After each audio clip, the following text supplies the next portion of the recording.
Hello there everyone, welcome back to another market watch for the One Piece card game.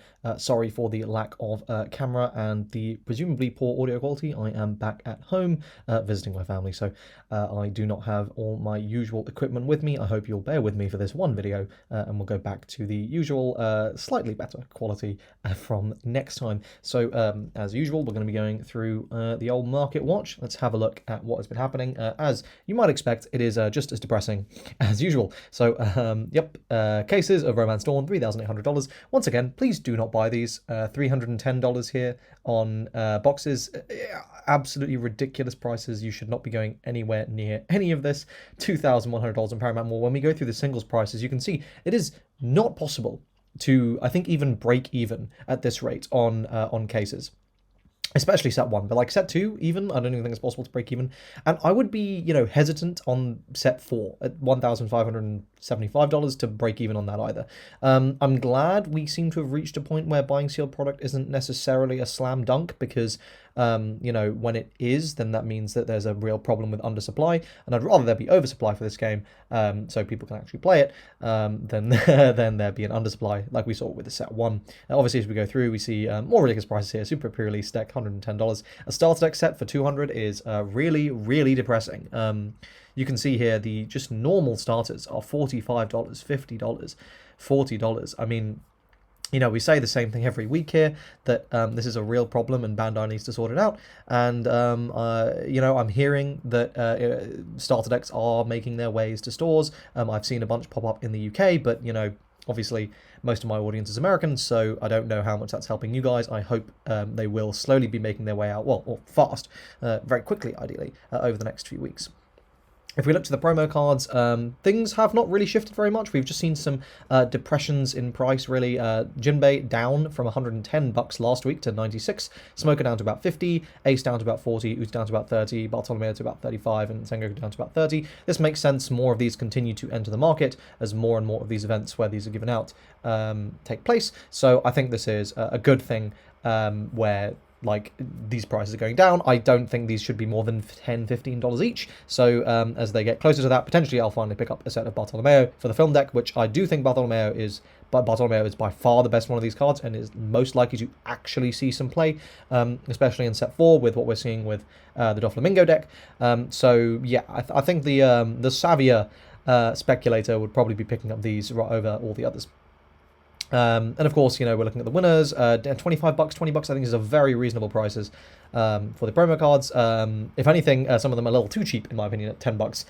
Makes it almost feel bad to show to locals. So you would like to see slightly higher prices, but again, none of these ones are particularly good. The only good ones are Izo and the Winnerdon, and those are at a high enough price where it wouldn't feel horrible if you get them. But yeah, promos, actually a shockingly good place.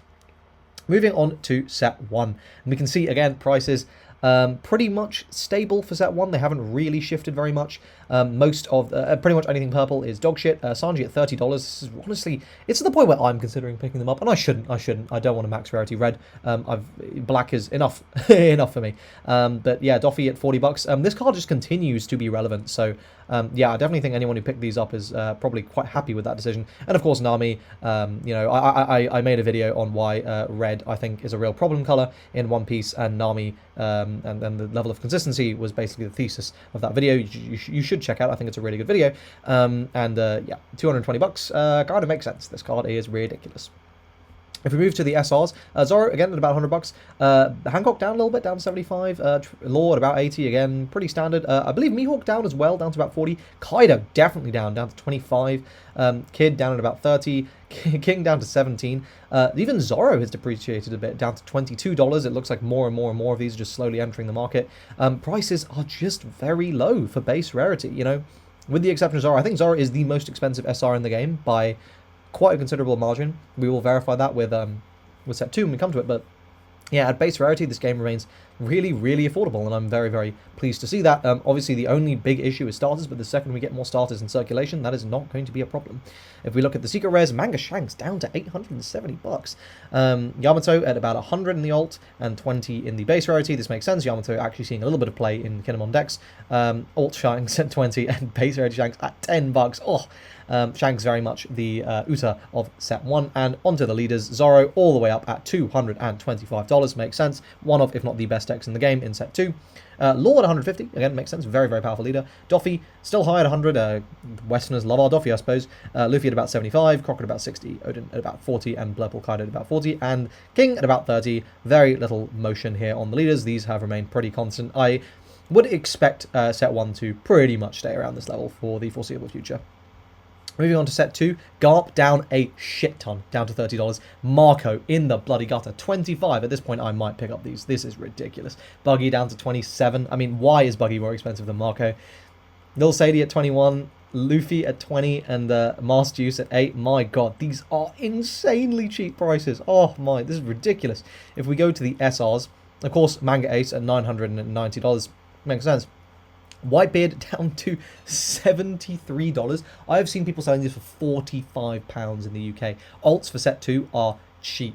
Borsalino at 51, Sakazuki at 45, Kuzan at 45. Honestly, at this, you know, we may be approaching the bottom of the market. This is what happened with set 1. We saw prices get lower and lower and lower and lower before they did slowly climb. I think we are very fast approaching the bottom, though. I mean, Odin at 38, Alt Ace at 42, Luffy 32, Nami 27, Eva 22, Magellan, poor Magellan 17, 10 bucks on Whitebeard. You know, the most expensive deck in the game at base rarity when you exclude the starters is still only going to set you back like 120 bucks for all the SRs you need. So honestly, pretty incredible when you look at how cheap these base rarity prices are. I'm getting very, very tempted to go in on red. I need to resist. If we look at the secrets, even these have been coming down somewhat. Kuzan base rarity down to 45 and the alt at about 65. Alt Uta down to 25 pretty much. Uta at $5. I might just pick up the remaining ones I need for the playset at this price. Even if they never see play, I'd rather just own them. And of course, the leaders, actually Garp ending up the cheapest, I find very surprising at 55. Magellan at 67. People just love their Magellan.